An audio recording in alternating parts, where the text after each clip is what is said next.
E aí, à medida que eu vou clicando aqui, ele vai contando para mim, né? Ele vai falar sobre os tipos de texto. Boa noite, iniciamos a nossa web para o evento 797357 na UC de montagem de sistemas de controle e acionamentos eletromecânicos, né? Então, aqui, tanto nos pneumáticos quanto eletropneumáticos, os elementos são classificados em sinais, processamento e comando. Dessa forma, esses elementos são imprescindíveis para a montagem de sistema pneumático, cada um com a sua função e seu tipo, né? Atendendo às necessidades requeridas na execução do trabalho. Na utilização deles deve ser feita a analogia dos dois sistemas, de energia elétrica e o de pneumática. Então, dessa forma, né, para que o comando pneumático é utilizado o ar comprimido e para o comando elétrico uma fonte de energia elétrica de maior ou menor intensidade. A corrente elétrica pode ser comparada à vazão do ar comprimido em sua utilização, a usar uma reguladora de fluxo pneumática em um comando puramente pneumático. Pode ser utilizado um variador de tensão para fazer a mesma função na parte elétrica. Então, os capacitores, né, podem ser comparados aos elementos de isolamento ou de simultaneidade.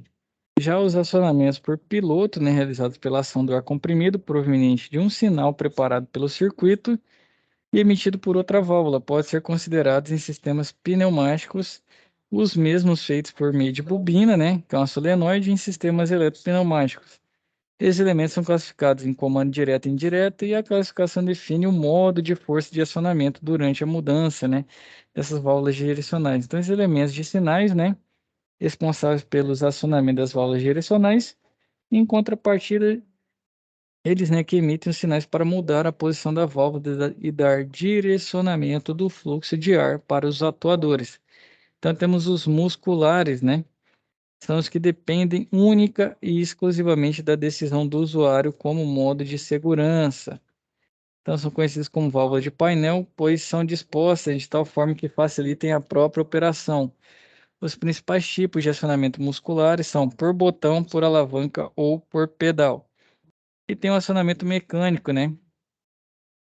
São acionados por elementos de máquinas dos próprios equipamentos, comumente chamados de válvula fim de curso, né? Ou função de automatizar determinados sistemas em função da necessidade de cada processo ou equipamento, né?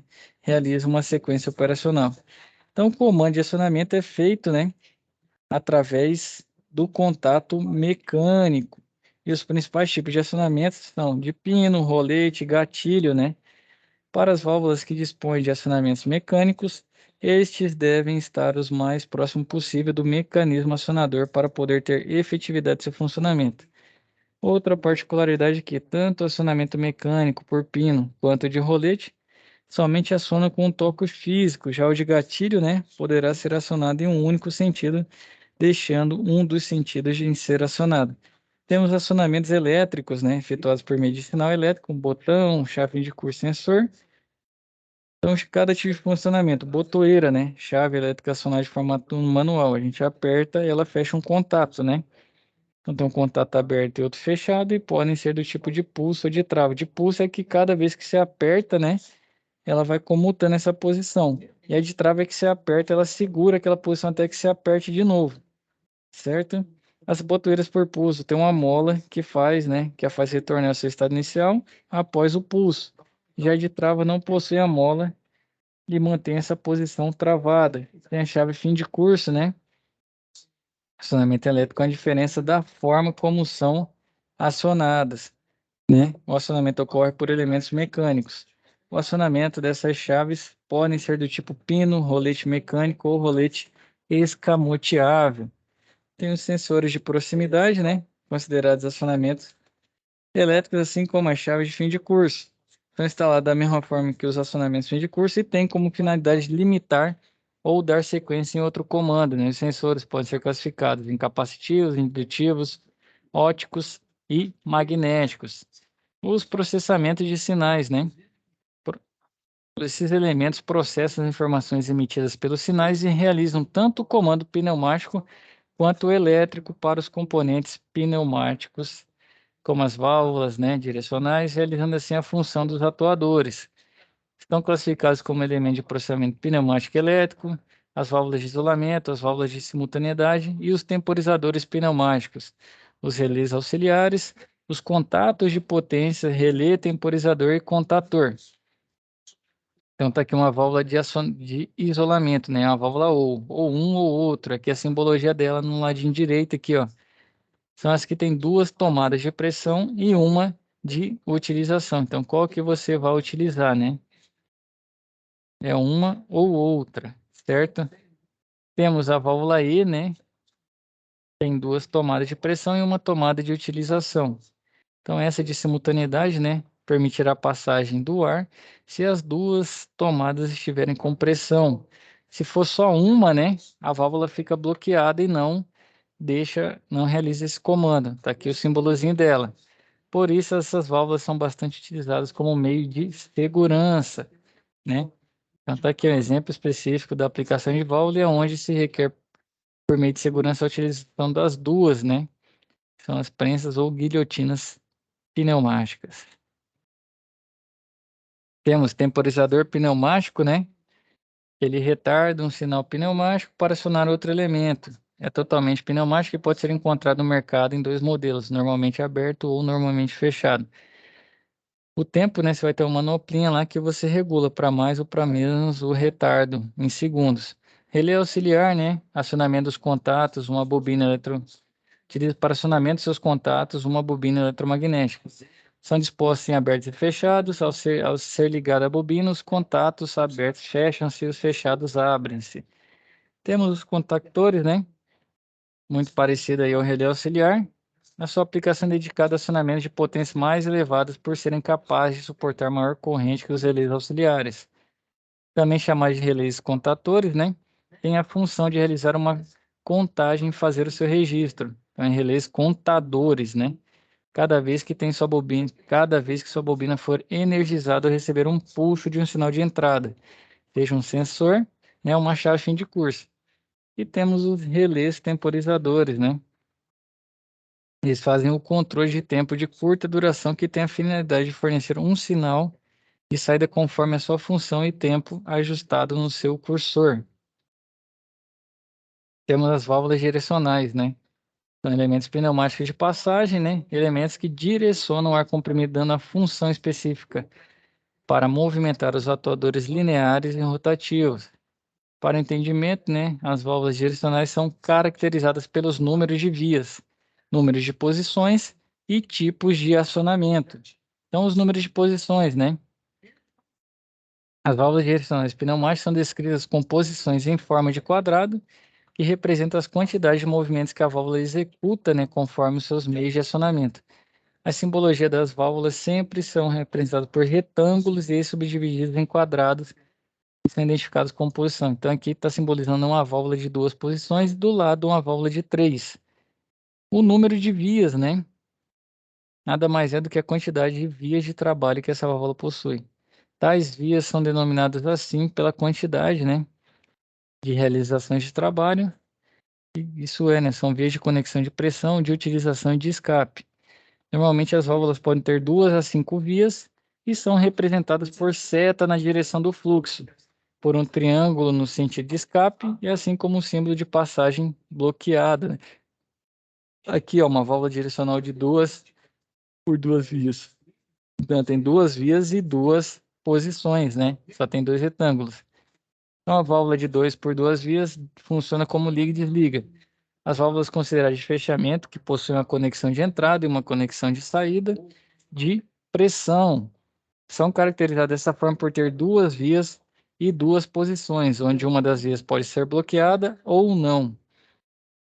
Essas válvulas são utilizadas em equipamentos pneumáticos que não necessitam de descarga, pois interrompem ou pressurizam o sistema.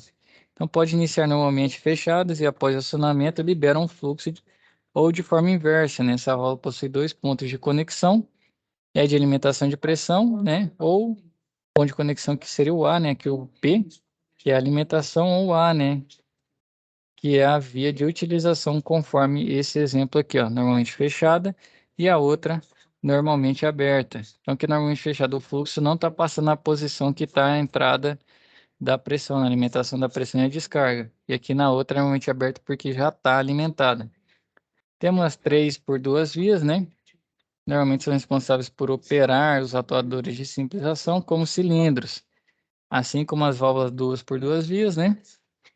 São caracterizadas por 3 vias e 2 posições, onde uma das vias pode ser bloqueada ou não. Essas válvulas possuem 3 pontos de conexão, onde o ponto de conexão, né, o P, é de alimentação, de pressão, e o ponto A, né, é a via de utilização. E o ponto T é o de escape. Então tá aqui, ó, 3 por 2 vias. Se for normalmente fechada, ele já não tá ligando a alimentação, né, com o ponto de utilização. E normalmente aberta, aí sim, a alimentação e a utilização já estão ligadas, né, na posição inicial da válvula. Temos a 4 por 2 vias, né, sendo uma para alimentação da pressão, 2 para utilização e uma de escape, que é comum para as 2 vias de utilização. Então, são operadas com 2 posições de comando, normalmente utilizadas para acionamento de atuadores de dupla ação ou rotativos que necessitam de inversão no sentido de trabalho. Temos as de 5 duas vias, né? Existem 5 pontos de conexão e 2 posições de comando. Enquanto nas válvulas de 4 duas vias o escape é utilizado para as 2 vias de utilização, nas válvulas de 5 por 2 vias existe uma conexão de escape para cada uma das vias de utilização. Então tá aqui o nosso exemplo, ó, de 1 a 5, né, dessa válvula direcional 5 por 2 vias. E temos a identificação das vias para as válvulas pneumáticas, né? O número de vias das válvulas pneumáticas são identificados por meio de códigos de acordo com as funções deles. Essa padronização é universal e tem a finalidade de facilitar a instalação e manutenção, né? Aqui abaixo tem a tabela aqui, né, que resume esses códigos, né, que podem ser literais ou numéricos. É importante salientar que não é permitido ter as 2 normas no mesmo esquema pneumático. Ou se você estiver usando a norma DIN, né, ou a norma ISO. Então, na DIN, né, a pressão é o ponto P e na norma ISO é o número 1. De utilização, A, B e C. Na ISO, 2, 4 e 6, certo? Escape, RST, para ISO 357. E pilotagem, né, X, Y, Z. E na ISO 10, 12, 14, aqui abaixo a representação, ó. O S é escape na DIN, no 5, é 5 na ISO. Meu ponto de pilotagem, eu tenho Y aqui, né, na DIN, e no meu exemplo eu tenho 12 e 14 no ISO, né. Ponto B aqui, um ponto de utilização, assim como o A, que tem do outro lado, e aqui na DIN o 4 e o 2. E o ponto de pressão, né, o P, na ISO é 1, e na DIN, né, tem outro ponto de escape aqui que é o R, né, que seria o 3 na ISO. Certo, senhores? Para nosso web de hoje, esse foi o conteúdo, né? Deixa aqui um aviso para quem mantenha-se estudando, que essa matéria já é um pouco mais longa, né? Mantenha-se estudando pelo menos 1 hora por dia. E aguardo os senhores na nossa próxima web. Fiquem com Deus. Até mais.